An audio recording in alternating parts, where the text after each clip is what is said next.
So integrating Power Apps into Power BI is a great way to make your data more accessible, because this way users can both enter and interact with data as well as view it in Power BI's report format. So let's say a company has a meeting where they pass out a survey that needs to be entered into Power Apps and then viewed in Power BI.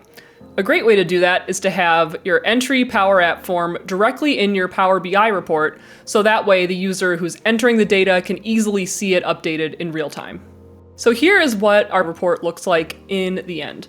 So over here is our Power App. This is where all of the survey forms are stored. And then over here we have a couple of visuals. And if we wanted to see the individual survey forms associated with, say, this group who disagreed, it'll filter and bring up only those. We can also create a new survey, so let's just enter in a new one real quick.